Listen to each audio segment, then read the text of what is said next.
I'm Yeti. I'm the mayor of the BRCHOA Village and also on the Camp Development and Support Council. And we are here to talk about project management because I think we all have issues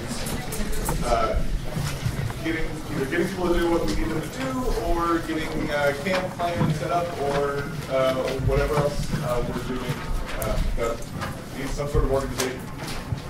And we have here today with us John from HEX Collective, who I just met on the fly this year and was rather impressed with their setup and what they do. So I'll let him introduce himself, but we're going to do, what we hope to do is have a really good conversation and discussion about what problems people are having and how we can all help each other solve them. So I'll let John introduce himself and talk a little bit about his camp, and then we'll start pulling out topics from the crowd, like the problem areas you're having, and we'll write them down up here, and then we can kind of go through and start hopefully helping people solve them. And again, it's a discussion. It's not for us to tell you how to do your camp. So, John. Good afternoon, everyone. My name's Roadhouse Kilimanjaro. I run HEX Collective. We're a relatively new camp. We started in 2014. In 2014, we had 125 campers, but we were 98% virgins, myself included. Yes. As you can imagine, it was a complete shit show. We were building into Wednesday. We had 2 geodesic domes, a fairly small plot for that many people. It was absolute chaos. I showed up on Saturday evening, nothing was built. And that was my introduction to Burning Man, and I embraced it. It was a challenging year. So the next year I actually took over camp as the camp leader. I was the only camp lead. It was my job to try to figure this mess out. So the way I approached it was very granular. It worked for us. We're an international camp. We have over 13 countries represented any given year. We're usually closer to like 15 or 16. And very few of us actually live in like the area, and if we did, we were spread out all over the U.S. So our project management was a huge challenge. So my approach to it was very granular. I broke it down. HEX Collective, we have 48 teams that make camp run, and it's from dealing with the organization to core teams. But I knew that in order for our camp to succeed, that we really have to get granular, break it down, and figure out what it takes to make our camp run. And it's worked really well for us. We use Facebook a lot as our communication, and that proved to be disastrous. There's too much conversation going on with too many campers. So we started implementing technology that helped us manage our operation. So we went from Facebook to Google Docs. We started using spreadsheets a lot. And that became a challenge as well, because they don't update themselves. Someone has to manually do that data entry every time. So we started really looking for solutions in technology that would help us manage our projects. Little projects, big projects, before, during, and after. So it's really worked well for us. Last year was our best year. We run a camp that's based on contribution, and we make it very clear. So today we're going to talk about project management and what's kind of worked for us, but more importantly, what your issues are and how we can collectively help solve those problems. So I don't want to stand up here and talk so much about my camp and what I do. I really want to hear what you guys are doing and get this feedback loop going so we can help each other. So to that point, we're going to kind of try and break project management down into 3 areas: pre-burn, during the burn, and post-burn. So with that said, we'd like to start a frequency chart of problems that you guys are facing in your project management in your camp. So can we just start by some volunteers sharing what your issues are, and Yeti's going to write them down, and we'll start. Having our friends sign up to jump in and help. Like you can't The get problem them? is the problem is that in our camp sometimes we don't have people actually jumping in for shifts in all aspects of stuff. So you're having human resource deficiencies? Yes, thank you. All right, who else? So we have pre-burn problems with how to get all the information into the fund. area. So like we have a person working on a generator, but they don't tell me what size they bought. We add 5 new people. How do I tell them we might need more power? What docs do people use? So you kind of have a hole in your feedback or your communication loop, okay? Training people that don't live in the same place. Okay. Well, we gotta probably slow down for Yeti. Training. This might be communication, but Slack adoption, getting people to use Yes. Slack. Oh, yeah. Yes. Go ahead. Slack itself is a problem. We have people who may be not able to meet their commitments, but they're afraid to say so. Accountability issues. Accountability. Okay, anyone else? Good. Managing all your tools. Tools. Inventory. Yeah, it's one of my pet peeves. Getting people motivated so early in the year. Yeah.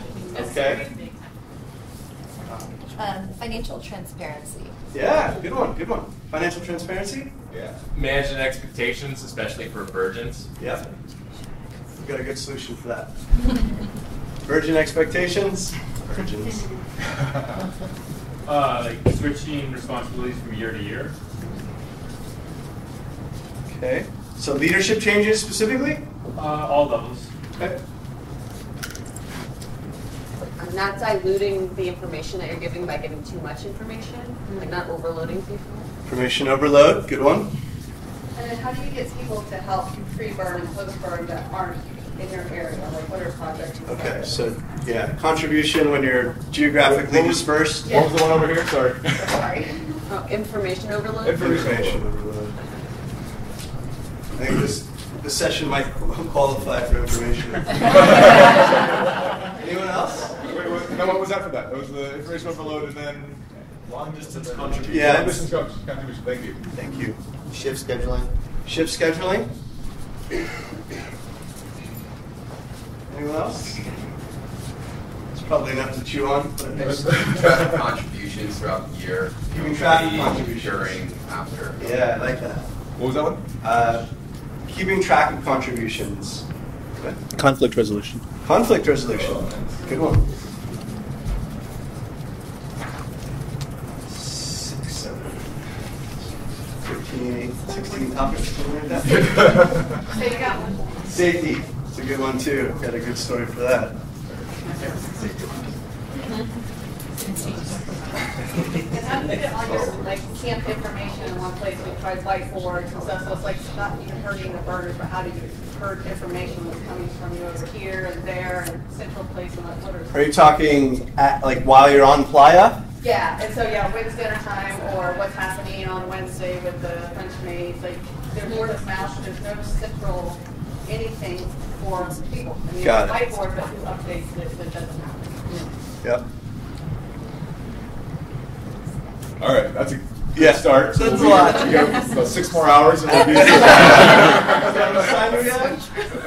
An hour and 15? Yeah, we have an hour and 15, so we have until. Okay, so we had talked about kind of breaking this down into pre, during, and post.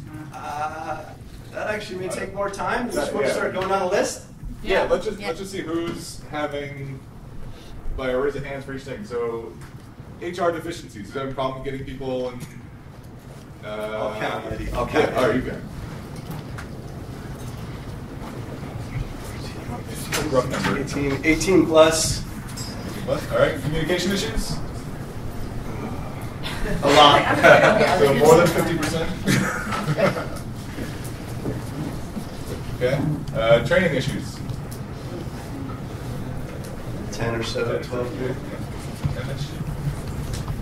Adopting tools or software or big majority. Oh, good. All right. Accountability. 12, 15. We had a feeling that a lot of these would come up in everyone's camps, right? Because they're just kind of reoccurring problems in any organization. Inventory. 10 or so. Motivating people, especially early in the year. 12 plus. Financial transparency. 4 or 5. Managing expectations, especially for virgins. 10, 12. Leadership changes or role changes. Problems with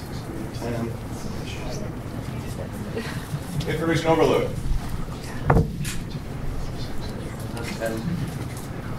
Long distance contribution.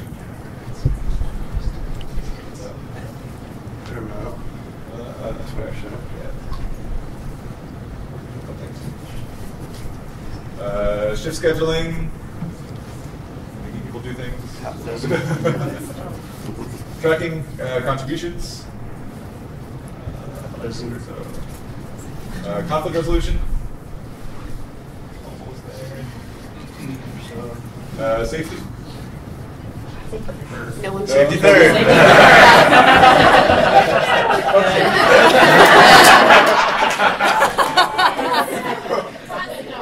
Info organization, especially on Maya. Okay. All right. So we should probably start with communication and adopting tools and software. Okay, someone had said, how do you get people to adopt Slack? We tried a couple of years to get people to adopt a specific technology, and we failed miserably. We now have the entire camp running on Slack, and it's extremely effective. What is Slack? Okay, that's a great question. So Slack is a web-based platform that allows teams to communicate, but the way that it's segmented, like an email, if you send an email, you just get stuck in these email chains and you kind of lose sight of what the topic is. In Slack, you can segment every part of your camp by a hashtag, right? So on the left column, you've got all these hashtags for all these different areas of your camp, and then the people that need to be in that conversation can join that particular, what's called a Slack channel. And as a leader, it makes it really easy to quickly oversee, or from like 30,000 foot view, see where all the issues are going. And as a leader, we're kind of in all of them. Last year, I sent over 28,000 Slack messages to my team. And we're about a 100-person camp, with a standard deviation of about 15 or 20. So we're a big international camp. Slack's been a great tool. So does anyone here use Slack? Does anyone here use Slack for their camp? Okay. Those with your hands up, can you please contribute in what's working for you, how you leverage that platform? Or how did you get people to start using sign up for it? Yeah, that was the trick. Giovanni? Yeah, so for my camp, I agree. It has to be almost like an all or nothing thing. It's very difficult to fragment the communications across like Messenger, WhatsApp, or whatnot. You have to make it the only option, or else you're out of the loop. So in your camp, would it be safe to say that you kind of mandate it? Like yes. If you're part of a camp, you have to be in that Slack channel? Yes. I can tell you quickly through our application process, once campers are approved, we mandate it as well. We have a checklist of 8 things that a new camper has to do. You got to pay your dues, right? You got to do all of these things. One of them is you have to sign up for Slack. And we can quickly see who signed up, who's been invited, who hasn't accepted that invite. So it's easy for us to follow up. Anyone else using Slack? And how were you able to get your community to adopt that platform? So we're having issues with it, but the people who have adopted it freaking love it. Yeah. And so getting people to use it the next year is 100% success. Everyone who was in camp and used it last year is actively using it this year. It's people who haven't used it yet that we're having issues with, but once you get it going, it's solid for us. Great. Does anyone have a quick start guide for Slack, or is it online with Slack? YouTube. Yeah, YouTube University is always a great resource, but Slack itself has a wonderful FAQ and an onboarding process and a tutorial. How old are you? 36? You're 70. Well, I'm 41. I'm 75. Got it. And the average age of my camp is well above 50. And to get these people to do this would be very... it doesn't. Our camp is probably, median age is probably early 30s. Yeah. Even still, it was a challenge, and we did have some people that were dragging their feet through the process, but we were able to sort it out. Now we've got everyone on it. I think it's just easier to follow conversations, and a common feedback that we got was, I can't find the information. Now we have a solution for it. Thank you. So I guess highlighting the benefits versus the hurdle of adopting a new technology is where I would focus. Just a quick question for people who are using Slack in their group. Do you guys keep people out year to year of the org? Yes. Yeah. Yes? I actually do not. I create a special alumni channel that is like a specific channel for past members and then remove them from the other channels. It's related to the Slack, but do you also have shared documentation or even a wiki like for more permanent stuff than just in the Slack channel? I just had a quick comment. If anyone wants to walk through Slack, I'd be happy to show them. I'll set it up for our camp. What's your name? Oh, sorry, I'm Matt. Matt McCabe. I'm with Landed Monkey. And to that point, Talk to me after the session. if you guys have questions, I know we're going to move fast to this. I'm a resource. I'll make myself available to all you guys if you have more in-depth questions, either online or after our breakout session. I saw a hand up back there. So does Slack eliminate most of like the banter? Because everyone just thinks they're hilarious. So if you can't read through that, you've gone for 2 days, and you come back. Is that what makes it manageable? Is that hashtag that? So the hashtag is by topic. I mean, you can segment it however makes sense for your group, but like I said, I'm very granular, so we have 48 team leads, right? That's a lot of team leads. So each one of those teams has a designated hashtag. So it could be decor, build, BMOR, generator, fuel, you name it. I broke down camp to very, very specific points because it's easier to manage that way. Camp, team size. Is that the other question? Like, you like say like no more than 8 people per team because then it gets a little unmanageable. It depends. Yeah, Depends on the team. It's 100 people, but 48 teams, so there's probably some team overlap, of course. A lot of overlap. And we try and group that overlap together. So one of the things I did in the beginning was people weren't volunteering for things. So I was just getting frustrated. It was like, well, fuck you, I'm going to just put you where I think you need to be. And it was a terrible strategy because people will just drag their feet. Maybe they're not builders. They fail in it. It ruins their self-esteem. Like it has so now what we've learned from that lesson is let's put people where they want to be. And if they don't get that first choice, then we'll try and accommodate them to highlight their skill sets. But yes, so there is overlap. So like a build team might be joined with a decor team because they're really familiar with that structure. It just kind of works. So trying to find synergy amongst the teams, and yes, we do have overlap. But it works well for us. Do you do like a task management plugin, or how do you manage tasks within the groups in Slack? Yeah, so we use a project management software. Asana works well for us, and it connects with Slack. What is that program? It's a project management software. It's called Asana. There's also like Basecamp and. Yeah. Is everybody using anything other than Slack? Yeah. With success? So success remains to be seen. We use Slack in our leadership of the camp, but even like getting that to work took a minute for the onboarding process. It's not the most intuitive on the first go, and I realized that right now, people are moving away from email generally, and the blocks of information that you give are so big that they're not being digested. So people have gone back to instant messaging, but now a lot of us are berated with so many instant messages in a day that a lot of that stuff goes forgotten as well. So I'm of the opinion that video is one of the most digestible forms of communication moving forward. So it's going to sound kind of crazy, but I just started a private Instagram channel that we're adding all of our members to, and then we'll also make them close friends on the channel so that we can film quick videos and have stories, and as close friends, it will pop up in their stories feed. We can monitor who's seen the stories, and we can ask yes or no questions and also make sure that they're engaging. It'll be a process, and then we can archive all of that and have it all in listed archives with topics like LNC and MOOC and etc. And people can still have a moment to fill out these yes or no surveys. I think it'll be a really good strategy if we get on top of it for disseminating micro info, which is the bulk of this, because I know so much other stuff gets lost because I don't even read all of our emails. You know what I mean? And that's bad. But that's just the reality. So I'm trying this strategy this year. and I'll let you know how it goes. It's actually a great solution, and someone had asked about a wiki. We've started creating a web-based on our website so that campers can go to our website and see what each team is responsible for. And part of that initiative is video. So this is Reebok.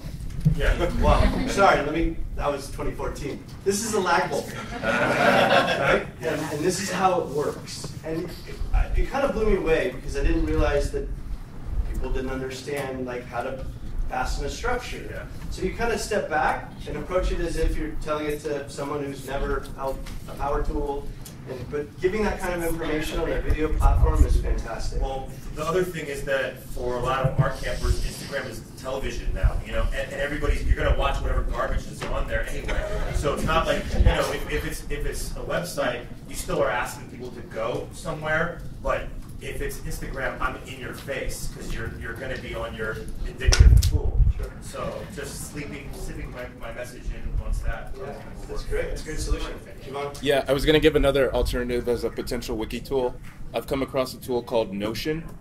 And Notion is a tool that combines, it's similar to like Evernote, but it also combines the functionality of something like Asana or Trello and a database all into one. So they have this concept called blocks.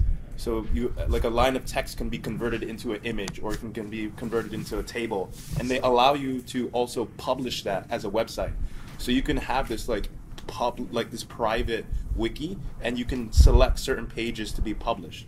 What this frees you up to do, and they also have collaboration, what this frees you up to do is if you don't have a website, you can just have this and publish this link as a website.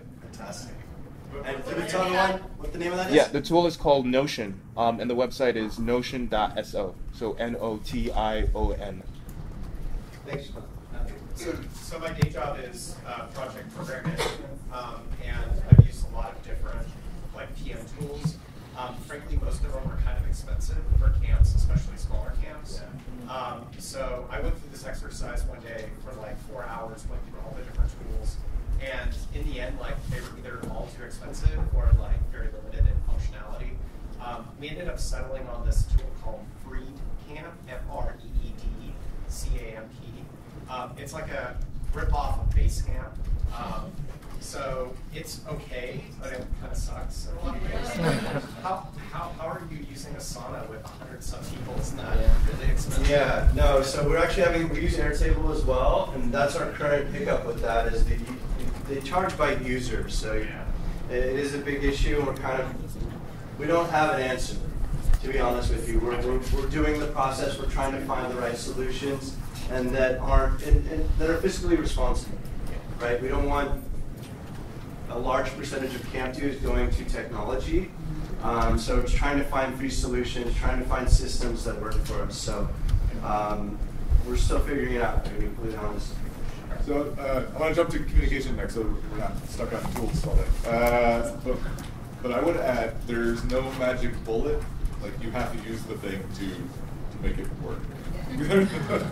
I've been through multiple stuff I do with companies, and they're looking for asset management systems, and they all think it's just going to be magically wonderful, and you have to maintain it and manage it like everything else. Yeah. And then it'll work. So can I say one last thing about that? Just because, so you were talking about Slack, but Slack doesn't have really good calendaring, so I feel like you have to end up using 2 or 3 different systems, but try and pare it down to just those 2 or 3. Yeah, it would be great if we had some programmers that were burners and could develop a solution. I've considered it, but it's... anyone out there? I know he's a programmer, he's very talented. Okay, so communication, we're going to move on. Who said communication first? Let's start with you, and what was your issue? Liars, you're in here. Well, I think the Slack conversation kind of was. Did that help? Yeah, it's part of it. Heavily. It's part of it. Yeah. Okay. Well, can I bring up a Slack problem then, though? Is that to the man's point back in the back is that we actually sometimes, oh my God, that becomes like a giant Logorrhea stream, and the actual information gets buried by everybody's like woo woo, and I'm going to post a little emoji, and then the actual answer to the thing that was important got buried 20 things ago. So we have a general Slack channel where people, if they want to share fun stuff, we just ask them to keep it to that, and then the discussion is topic relevant within each specific channel, and it kind of helps mitigate a lot of that back and forth. Right, so it's kind of like communication management is part of it, right? Like sort of like saying like, you know, like, yes, you can be excited, but like maybe keep on point keep the topic on point. And one of the things I want to mention about Slack real quick is that they have a bot feature where you can put in keywords. So if someone mentions camp dues, they type it out. You can pre-program the bot to answer the question. It's super, super slick. So if you're having redundancy in answering certain questions, you can program the bots to answer them for you. And when we say programming, means like you put in like if somebody says this, then say this. It's not. Yeah, you're not writing code. Yeah, I just wanted to share some communication solutions that we had. One was, so the primary problem was like, how do we sort of make sure that everyone's on the same page with communications was a problem, and then how do we go about actually messaging people on the right time and schedule. So the 2 points. One, so for example, some big companies, big name brands, you see their Twitter conversations, their blog posts, that's all internally pre-planned ahead of time. So for example, at Google, there's this Google Doc, and they say, okay, this communication goes at Twitter this time, this blog post gets launched this day. And so for a camp, you can actually have a Google Doc and all your communications pre-planned ahead of time and collaborated on, and then have a schedule of when it goes out. And then you can also use like email marketing tools that have like a drip email system. We use email marketing and a timeline. It's very effective. Very effective. So that's what I've been using. Anyone else having communication issues? I don't have the issue. I mostly have a question for the group. Does anybody still use old-fashioned call trees? Like, I have a phone number for everybody in my camp, and if I have an important piece of information I need somebody to consume, like right before a fundraiser or something, then I'll call the 2 people that are on my list, and then they'll call the 2 people that are on their list. And then everybody keeps calling, and so it goes out and covers everybody in the space of about a half an hour for a whole 30, 40 people. And anybody that you can't talk to directly, you can leave a message for. Because people consume phone calls and voicemails differently than they consume text messages or email. And so that's been really effective as long as you don't use it too many times, right? Like, you can't be sending that call tree out more than like once a week or every other week, but does anybody do that? There was one time that we were kicking ourselves for not having that mechanism in place. Our camp got surprise moved from like F to Esplanade, and it was a significant change. It wasn't my current camp; it was my old camp, but we got moved. And so communicating to everyone where the fuck we moved to, we didn't have a way to really be sure that we got everyone. Like, we could send a text to one person who would try to send a text to everyone, but we didn't have anything in place to make sure that we got this extremely important information to every single member. We ended up like putting cardboard signs around all the street signs near where we used to be, saying where we moved. It was weird. But yeah, it would be a very good idea, and thank you for reminding me and everyone here of that. That's how Assembly's operated. Is there a mass texting app or platform? Yeah. What's it called? I'm sure there are. We don't use texting because we literally have people all over the planet, so time zones are a factor. So we don't use calls, but we do have a communications lead. And that helps us stay organized on our comm side. Signal. Signal, yeah, Signal's good. And it's encrypted, so all like the 10-point people are okay. It still goes all year. It's one of the coolest things that we've implemented. The camps really adopted it, and they're having their own conversations, but it's more personal throughout the year, less camp-centric. Adapted what? What's that?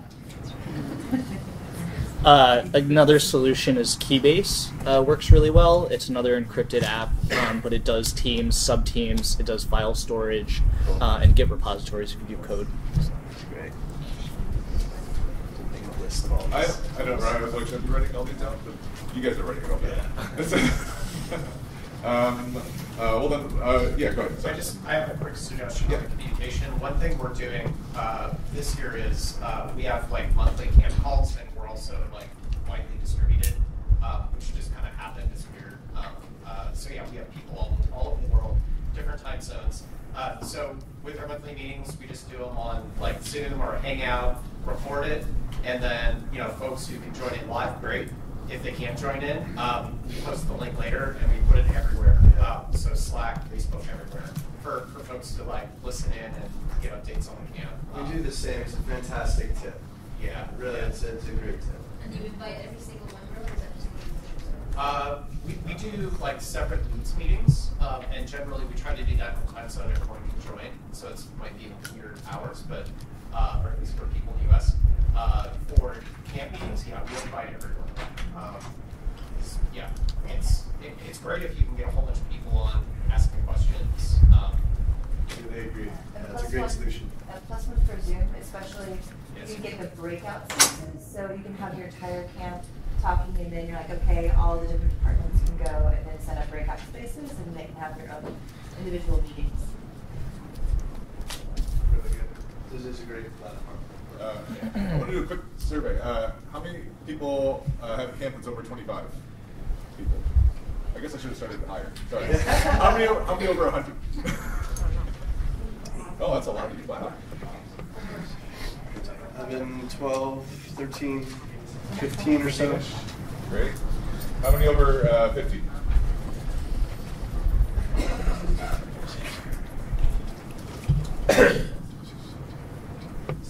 About 25. And then how many are over 25? Going the wrong direction. 13. Sorry, it doesn't really work either way, does it? 13. Like say over 25, 15. Yeah, 0 to 25, 26 to 50. You know what I mean. What about under? All right, and then, yeah. So we're talking. You're here too. Yeah. The little camps. That's little camps. I'm under 25. About a dozen.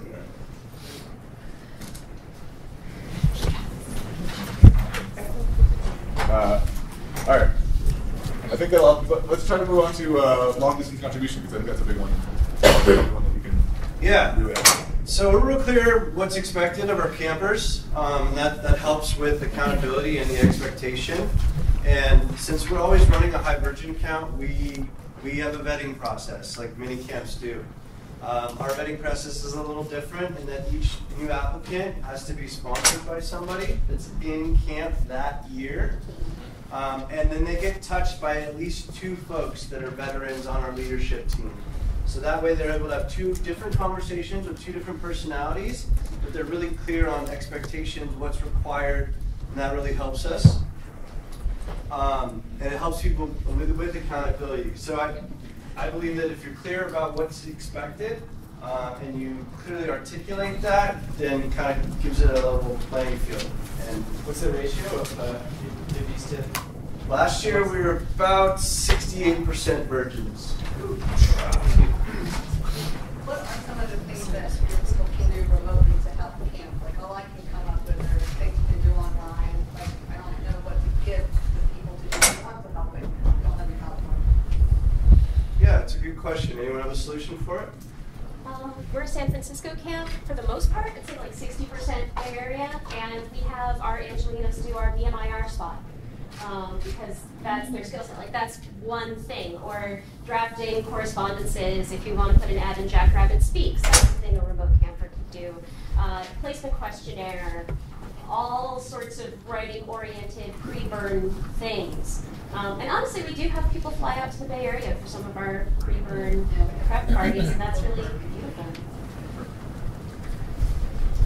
Yeah, so a new process that we've implemented is, well, the core problem is that when we had a normal team structure based on hours, we were trying to balance out the hours in particular roles, and that actually didn't work out so well. For example, we had a cooking shift that was like an hour and a bar shift that was an hour. And we found out that a bar shift for an hour is not equivalent to a cooking shift for an hour. So a lot of people were just slamming these like fun teams. And so this year we've moved to a points-based system.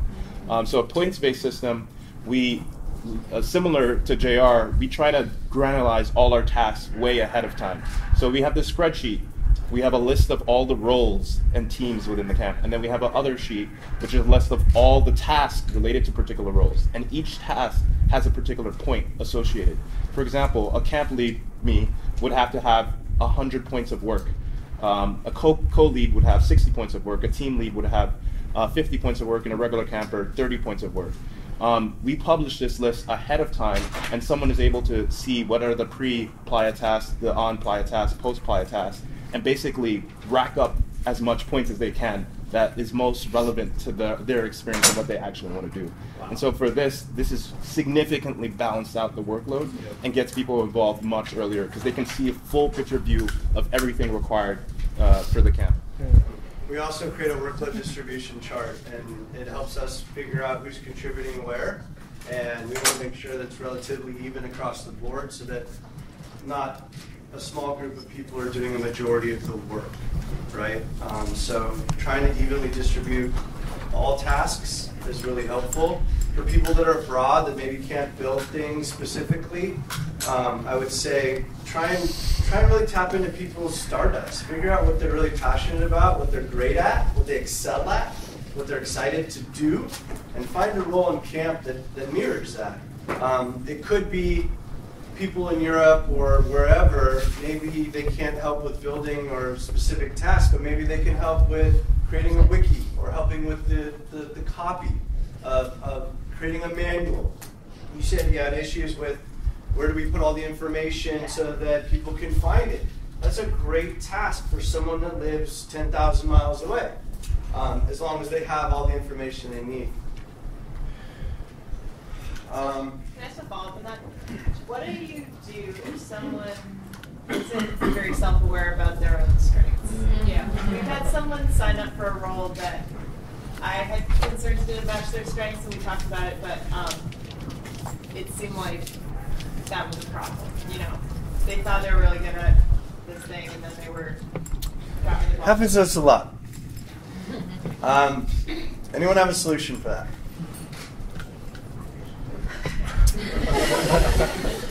One of the things I heard in another breakout was that if someone drops a shift on playa, the person who is sponsoring them has to pick it up. Yep.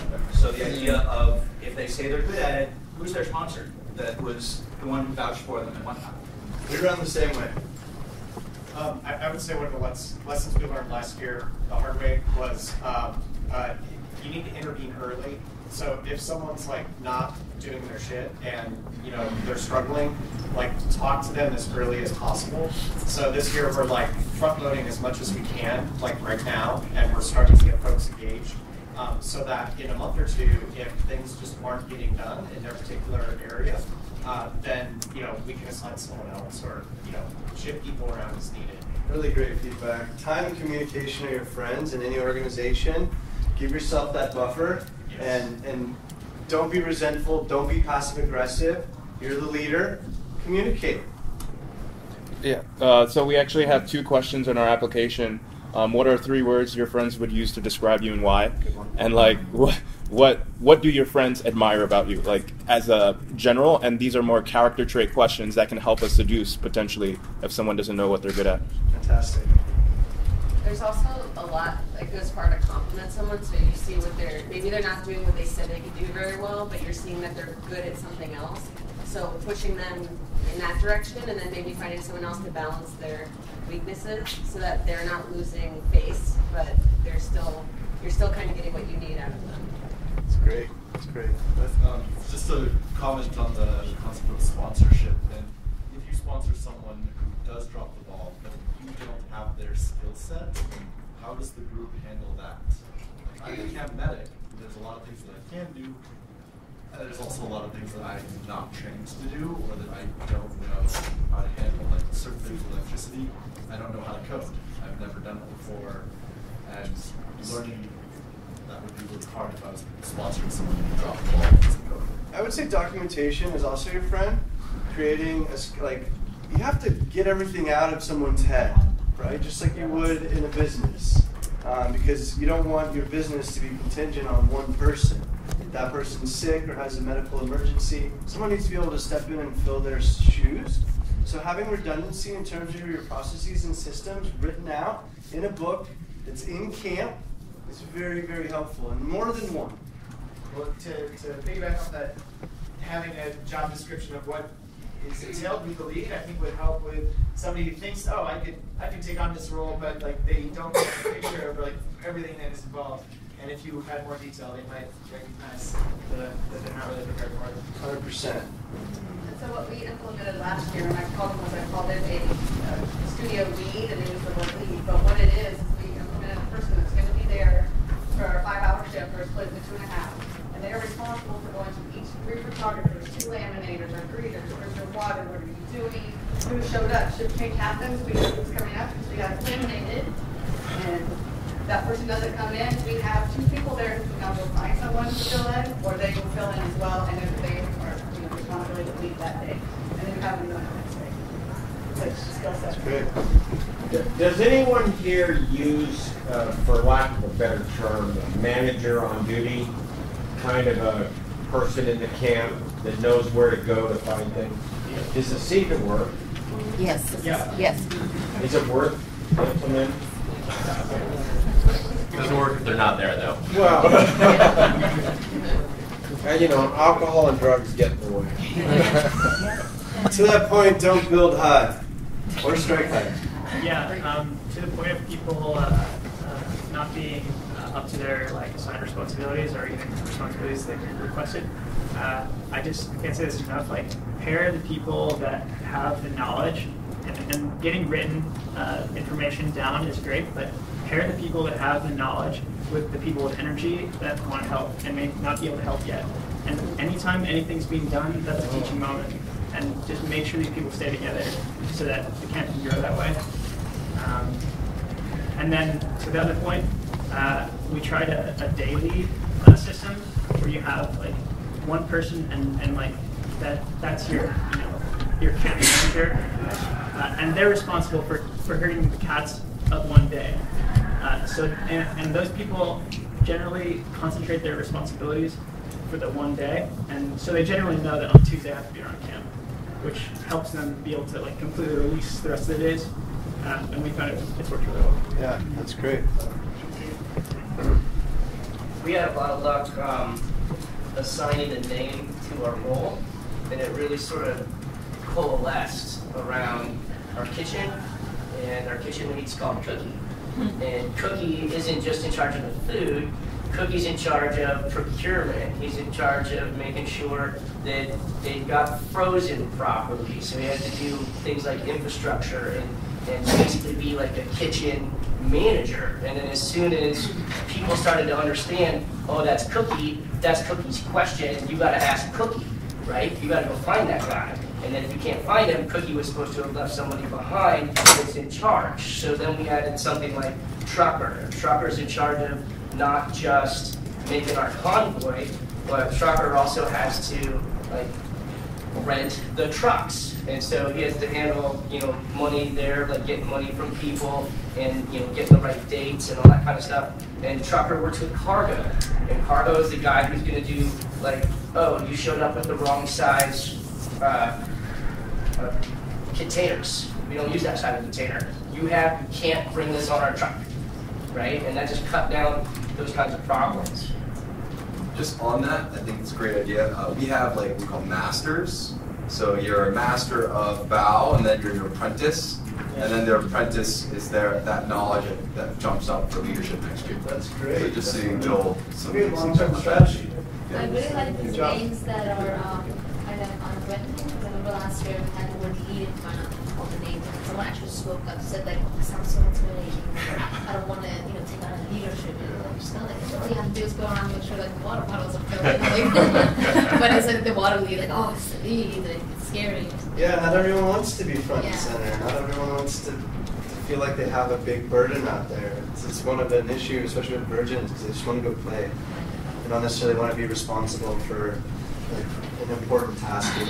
So I think allocating your personnel, placing them is part of our jobs as camp leads, and just making sure there's good fits. It's not always perfect, of course. I'd say identify people that have multiple skill sets. So in the case where someone's not able to operate heavy machinery, but someone does electric and heavy machinery, you can pull them off that, pull someone over. And you have some people in your camp that can do lots of things. So find those people in case someone drops the ball. It's definitely good to have redundancy in personnel and skill sets, absolutely. So one thing we're going to try this year is like have camp orientations. Like at first we were going to do it just for the virgins, and then we're like, no, that's stupid. Like even some people who are returning, like they do some things.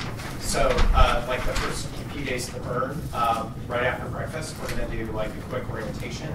So it's actually going to cover things that, you know, if the lead isn't around and like the generator goes off and it's out of fuel, like pretty much anyone can refuel a generator, you know, if they know how to do it. So, you know, I guess we're taking a little more like doing approach versus, you know, we will have people assigned to certain teams, but, you know, we don't want like one person from that team to have to be in camp all the time because we're not a 100% camp. So I think cross-training is really good, and empowering people to do things that they may not necessarily be comfortable with, but into a little bit of training, they're like, oh, that's actually pretty easy. You know, I'm happy to help with that if something breaks. Redundancy is our solution. Granularness is our solution. You break every task that you can think of in camp, and we think of more every year, down to a job that you can just tell someone to do, that you don't necessarily have to train them to do.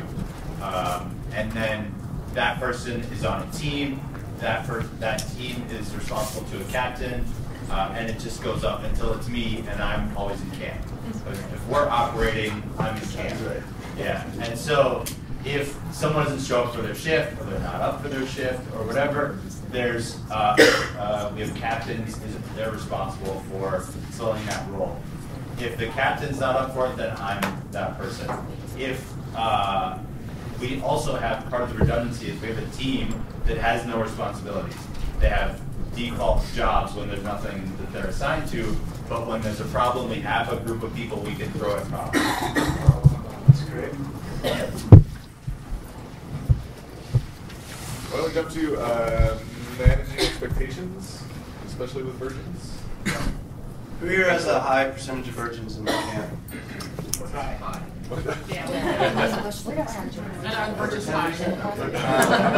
Like pushing 50, 50% or more. Wow. Okay, so how are you guys managing your virgins? Poorly, camp has virgins the first year if they don't sign up for shifts. I know everyone's going to groan on that, but we're a 4-shift studio, so our launch shift things are just a 5-hour daytime thing. So what we've incorporated is to let them, if they want to learn the studio routine style, but they do not have to sign up for a shift. And that's how they've gotten away with it. The next year, virgins who come back with gun code to make it work because they want to show off what they can do, and the ones that don't come back are the ones who don't want back anything. Anyone else? We do the same sponsorship that you do. Must be sponsored by somebody who's camping that year. But then also, we have a very specific way that we manage the introductory lectures or daily meetings, so that like your virgin and your sponsor are together, buddy system style, right? And then you're going to get this task. You got to go do this task. Take your little man with you and teach him how to do that task. And then if you have someone that's wandered off or isn't doing it right or just goofing around or whatever, you don't have to talk to them. You talk to their sponsor in front of them. Hey, your little man is chasing tits down the street all the goddamn time. You need to manage your little man and build this dome, right? Like, and that's been very effective because it's like, oh, hey, you're responsible for your behavior, but you are also responsible for this person's behavior because you sponsored them. And if you screw up too much, you become the person that doesn't get a sponsor to do what you want. So that's been very effective for us. I mean, that turned stuff around. That gave us a 4th year instead of just being done. Yeah. Anyone else? Is Little Man like Trucker and Cookie? Is that an official name? Little Man and Teach World. Yeah. Anyone else? So, as I mentioned before, we're really clear about our expectations. They're vetted at least twice. In the past, it was a leadership role that would do the vetting. This year, we're passing it down to the community, which is where it should be. All of our DGS applicants, because of our big camp, we get a lot of DGS because we are in good standing. We are going to segment them into pods or micro teams, and each team is going to vet all the newbies. So one person from each pod will now touch every new applicant to our camp. So before they were touched twice, now they'll be touched 5 or 6 times. And we'll let the community determine whether or not that person is a good fit for our camp, if they're clear on the expectations, if they're signing up for the work, if they can be held accountable. So that in conjunction with our sponsorship system. And we also have a penalty. If you sponsor somebody who doesn't show up, then you're basically forbidden for sponsoring someone for another year. And it's worked really well for us. I think accountability is important. And so we really leverage accountability in our virgins and our sponsorship system. And everyone shows up. They're very clear about what's expected of them. And it's not like they're just walking in blind. So it's really helpful. When you say you're clear about expectations, is this word of mouth primarily, or do you also have like an onboarding document system? We do have like yes, we have a written onboarding. Like our application process is probably 8 pages online of check marks, acknowledge, principles, acknowledge. It's kind of insane. But it works because it's redundancy. It's very easy for someone to go through a 1-page app. Yep. Done. When you make it 8-page, when you ask for feedback, when you ask them how can you contribute, how do you envision contributing, what is your Stardust, what would you like to contribute to our camp? And a lot of our campers are entrepreneurs, so their first inkling is, I'll donate my product. I'll donate this. And we squashed it. No products, no services, none of that shit. We'll support you 50 weeks a year outside of the burn. You're not bringing it here. And so then that's an easy contribution. If someone has caffeine bars, it's like, yeah, I'm going to bring 5 boxes of caffeine bars. No, you're not. What else you got? So we put it back on them. You tell us. We're not telling you, you tell us. How do you envision fitting into this group? It's really, really helpful. So it's a combination, I guess, to answer. Your question. Go ahead. I was just wondering, you do the application process and then you begin like really looking at the applicants after this. Yeah. So we have a DGS applicant. So we call it a recommitment for every of the veterans that want to come back and serve in leadership and get access to those tickets. We call it a recommitment process. It's a shorter version of our long-form application. And then when we open up general apps for camp, it's a long-form application. Once those are all, we set a timeline, 2-week period. Get us your. This is like after the burn, before DGS, or do you collect all the DGS and distribute after? So we do DGS applications first in January. Yeah. And that sets us up. Say, okay, this is how we're going to allocate. And then usually in March or early April, we'll open up camp. And that will get all of the newbies usually applying. And then from there, then they undergo the vetting process and all of that stuff. Are you or is anyone else willing to share your onboarding document application? I want to make sure for her. I'm happy to. Anyone else willing to share it? Okay. Awesome. How do we get your emails, or what's the mechanism for you to share that with us? That's a great question. The app. So if everyone has the app that you download, if you go to this session, click on this session, there's a whole chat feature. So I'm happy to put in my email. I also, I have a newbie Burning Man Virgin 101 document. I also host every year, every August, beginning of August, in Dolores Park, a Burning Man Newbie 101 class that I try and push out as much as I can. Good for you. So happy to put my email, TrixieSFGreatBooks.org, and invite your newbies. So we have rangers, we have a lot of legit folks who help me with this event. Thanks, Trixie. I have a question, both for expectations for newbies and others. Does anyone, or do you have an expectation of duration of stay? We're seeing a lot of people either wanting to come in on Thursday and run for the weekend, or some of the older, like more crusty people are like, I don't want to do the weekend, I just want to come early access and leave maybe Thursday. And it makes culture problematic. Yeah, so people coming in late kind of miss opening ceremonies, people leaving early kind of skip out on the work. It causes an imbalance, in my opinion. So we're pretty firm about you come here, you leave here. and that's the rule. So, but it doesn't always work that way. How do you guys handle early arrival or late arrivals, early departures? Is there something, or do you even handle it at all? Actually, this is my third year kind of like organizing the camp. I think first year like solo, my co-lead. Can't do it this year. But I was talking to my girlfriend about this. There's 5 steps. It's like 3 burns that you're planning right now. There's the build, and like, you know, early burn, early access during Burning Man, and then tear down, and then post burn. So there's stuff that actually reconciling afterwards. So I was like 3 out of 5. I think that's fair for people that don't have that much time. They only have 2 weeks a year, 3 weeks a year, coming international. Like, what can you do? And actually, I got something like, I can't figure out what to do, but somebody said this earlier about like just doing correspondence and things they could work at home. Maybe like do some art in small scale, they can just fit in a suitcase. Like, all right, what can you bring that's small and interactive, or how you can just maybe do a few extra shifts on camp? You know, like what's your skill set and how you can best utilize that? So, like, you don't expect everybody to do all 5 steps. They may not have time or the skill set to do it. Yeah, that's great. And I think that workload distribution chart, or however you manage that, really helps clarify, because some people will have more energy in front. They have obligations, children, whatever they need to get home to. So it's really, really great point. Last year, for the first time, we said if you can't be with us, you either come for setup or stay for teardown. One or the other. Most people did both, but does that work for you? It did work. Yeah. I over the course of this symposium, I realized that teardown is a little bit higher of a commitment than setup, but for us, it was okay. Most people did one or the other. Good result with that. Yeah, so we, after my first year in this camp, where I was like one of 4 people doing teardown as a virgin, I was like, if I'm going to be a lead, everyone has to help with teardown. Yeah. I'm not doing this again.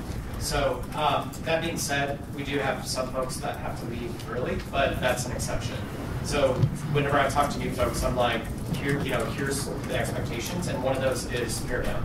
You need to stay through teardown. If you have some extraordinary circumstance, we can talk about that. But otherwise, that is the default expectation. We run the same way. What do you build, strike, pick one? What I've noticed in our experience was that when people start trickling away, even if they've been approved to leave early, all of a sudden, 20% of your camp's like, oh, I forgot. I got this thing on Monday. And so trying to keep everyone there in strike works for us. We do have those special scenarios, but based on the workload distribution charts and how we do it, it all works out. I'm the Seattle camp, full gas, and it's definitely altered how we do like getting new people, but we all travel together. So I limit that by, like, even if you're international, you're flying into Seattle, and you'll stay at my house for a couple days or somebody else's house for a couple days, and so everybody's together, and then we drive down to Convoy. Then you have everybody's transportation, and so you don't leave until the work's done. Yeah, I know that's not something that you can get everybody to do, but that's been the most effective thing for crappy strike repair, basically, on the back end. How many like 25 people? Yeah. We have a phased strike, so Saturdays when we start bringing on the dome, Sundays in the kitchen, and then Monday, Tuesday you're left with the shell. That is essentially what the build team is going to be left with. We're starting with. That's great. We do the same, and what helped us this year, last year we implemented a visual walkthrough. So we have a 3-day tiered approach to strike. It helps distribute. We can try to do the heavier tasks before burn nights, because those are fun party nights, and come home at 7 and you're like, oh, I gotta do what? It's really challenging. So, but we did a visual walkthrough with the entire camp the day before we actually started strike. And so because we are a high virgin camp, they don't know, you don't know what you don't know, right? So strike is like, yeah, I gotta tear some stuff down. But when you actually walk through the entire camp with everybody and say, okay, all of this stuff needs to be done, not only one, people really appreciate the work of the build team, because they actually understand, like, wow, you guys spent a whole week out here doing this. But it sets that expectation, and it's worked well for us. Does anyone do a visual walkthrough, or does anyone have any like success stories on how you manage your strike? I found one of the most effective things is to identify your tasks for each build or tear down day that anyone can do if they're around, and post them up and say like you can take any of these things on at like as you come in and out after the burn day, as you're like waking up or like and someone can just put their name next to it and then it's like that's what they're doing. It's the small tasks, but it was like hugely helpful. And people do it on their own schedule. We keep all our teams together because if you build it, you take it down, and it's an efficiency thing. Like, do you have any challenges of putting people that didn't build a certain thing to take it down? Because, like, I would see potential issues there. This is mostly for small tasks and support tasks. So, got it. So there's like a million support tasks that go into like packing up a kitchen, right? Sure. So if you can like itemize those out and say like it's just your job to separate like perishables from non-perishables from things that aren't going to last or something, and that's just a task that's done by the time the big group comes to organize the kitchen. It's like you're getting ahead of the game. Got it. By just making a list. Yeah. Yeah, that's great. At our camp, we have a very large camp, and there's a lot of international people and people that are, unable to take a lot of time off for work. So what we do is we have a small deposit that we put in, and whoever stays for build gets to split the deposit together. We've also talked to other camps that maybe they don't have a deposit, but whoever stays for build, or they don't have a monetary deposit, but whoever stays, that money goes towards a spa day or something. So pampering. Kind of gifting this experience to the people that stay. So the people that leave is thank you for staying after, because you stayed. Here's your gift from the camp. Yeah, I've heard of people using a deposit-based system. We don't, but I've heard of success stories. So you just do it to the international people, or anyone that can't? Anyone that can, just to keep it fair, and also because some people their jobs really wouldn't be there time. That's 4 people tear down and we pile money not really.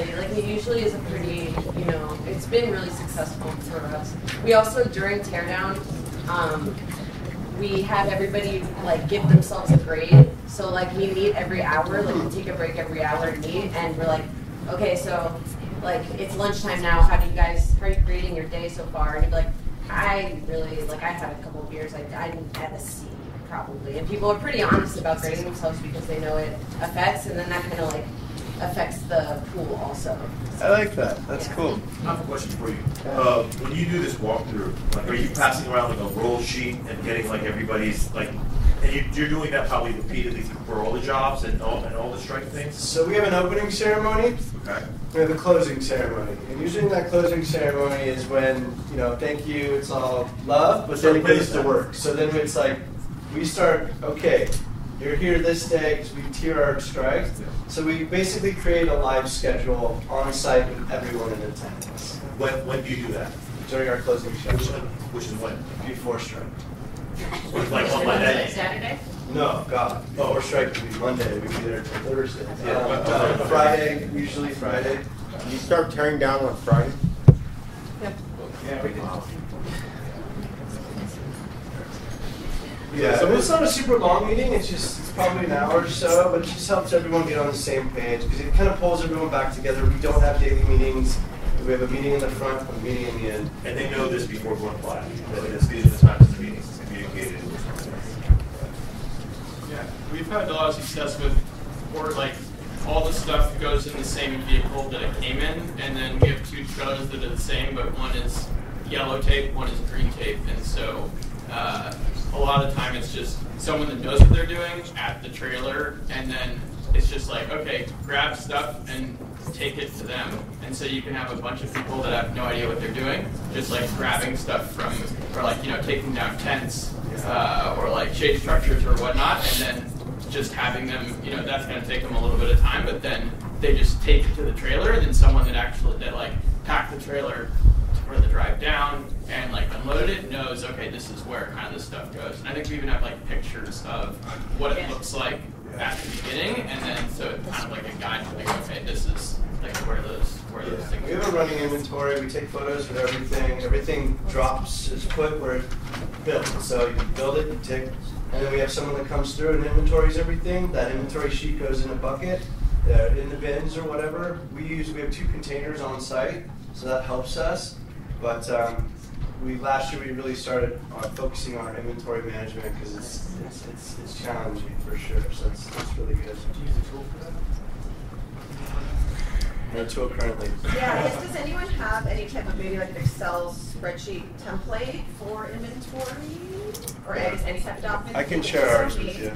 But we don't use it on site. We do pay. Yeah, no, after the fact, that I do like the rest of the year. Yeah. So we actually call ours an inventory to make it very, very clear what it's doing. So each bin has a number spray painted on the side. And we don't keep it the same year to year because Jesus fucking Christ, I don't want to look for empty bin number 48. I don't want to do it. So we are recreating the bin inventory as we pack away. But number the bins, everything goes in bins, except holes. Yeah, we have a similar spreadsheet, and then before we leave, we print out like multiple copies of it, and then there's like the backup copies, and one always stays on like the safety, like in the kitchen next to the fire extinguisher, of everything, so it's accessible. And then I always have a spare copy that I like keep in my tent. So like when we go to like for like strike, it's easy to like write down where everything is. Yeah, we have an inventory system, but we mainly use Airtable for that. So with the Airtable app, you can just have a form and then take a photo, and that photo becomes an attachment. And we have two people. We do this during load. So as we're loading things, every item loaded back, there's a photo taken. Someone categorizes it as a kitchen, infrastructure, and then we're also doing the quantity of things. And so we're building this as we're loading the truck. So we have it counted, and we also have like a bin system with we're actually implementing barcodes. Yeah, we use alpha and numeric characters for our inventory management. We leveraged Airtable heavily last year. It worked really well, but to the point of cost, it's been a huge debilitator because we don't have one person running our entire camp. It's a contribution-based camp, and giving 100 people access to Airtable would be extremely expensive under their own user IDs. So Airtable's a great tool, but it is cost prohibitive for a lot of camps. We also have a person whose task is maintaining the inventory as we're packing. Yeah, and I great. super recommend that. That person, that's the job that they have, is just inventorying. And taking photos, like our camp bikes, some of them needed some replacement parts. We had like a dry erase board, and you wrote what was wrong with the bike, and you photographed the bike with the dry erase board, so that when we're unpacking next year, because I'm not going to remember that just the green one that needs, That's a great super tip. helpful. So we have a little under 5 minutes left. We can kind of turn this into a motivation topic, especially before this. A lot of on-fly talk about motivating and organizing. So, see, Dr. Lowell said 5 minutes. So, who's got tips, or do you have tips for motivating before early on? We use work access passes, used to be called early entry passes, for access to DGS. So if you want access to directly geared sales, even if you're the founder, you're gonna build it. Now we're a small camp, 55, 60 people.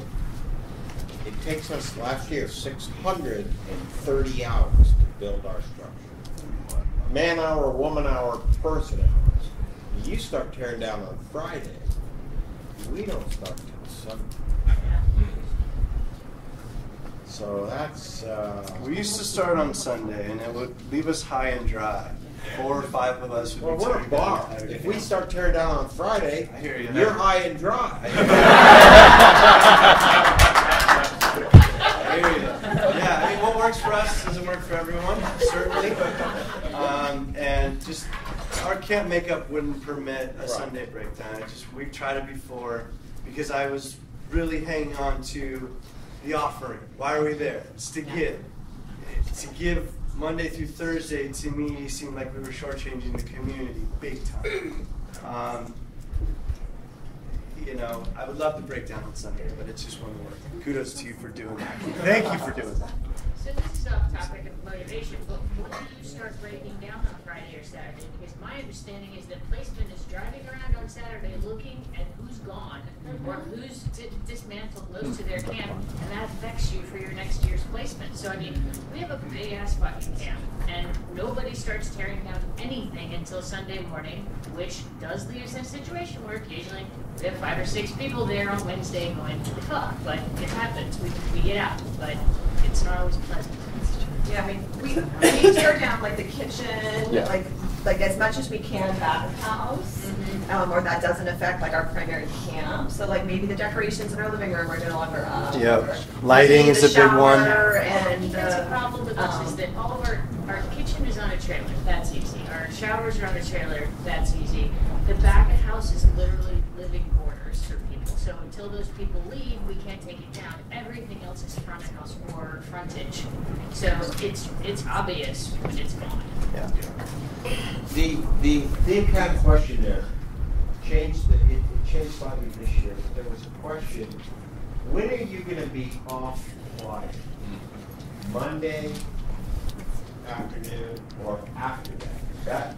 There were 3 questions: before Monday, or after that.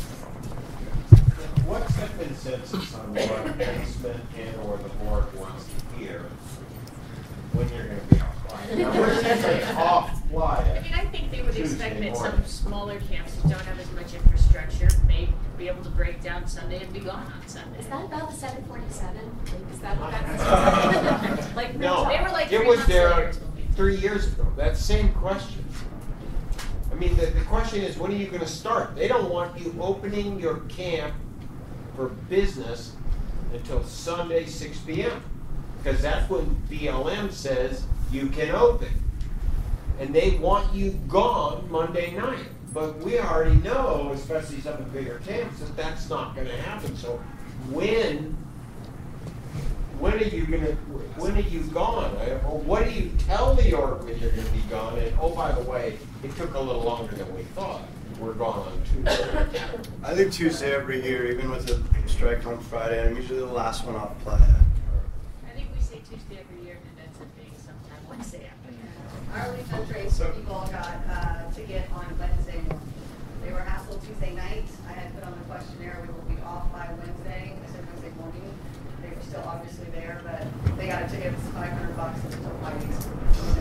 And it's the BLM, they wanted to see my application that I submitted saying what day we were leaving and all this stuff. So you said you were fined by the BLM for Yes. staying on Wednesday. Yeah, we were there Wednesday, and they were still giving them crap, because our car wasn't picked up yet. So we're still waiting for our off guy to come too, but that's our leave and trace guy, so he's like, I'm calling, they're trying to do all their stuff, getting out. We were kicked out Thursday. Thursday? Yeah. No, we were Wednesday. All right, guys, we got to start wrapping this up. I think we're officially. We're officially out of time, but we can take a last couple comments. There are a bunch of placers here. Yeah. Ask a placer. Let's Yeah. not assume what we should or shouldn't be doing there. Like Bravo, Level are floating around. They're great people. If you don't know any of the placers, just ask someone at one of the desks out downstairs, and they can point One thing that helps is just letting people know that staying till Tuesday is an option, because a lot of our campers didn't know that. And once we said, hey, you can stay till Tuesday, that will help us with strike, and it helps you avoid exodus, and there's still stuff going on Monday night. That helped us a lot with strike. We incentivize our final teardown crew with a night in a hotel and sushi dinner and whatever. So Nice. we take some of whatever we get a lot from camp mission contribution and put it to our final teardown crew so that they have a night to decompress and get taken care of. All right. Awesome. Well, thanks everybody for Yeah, coming. thank you.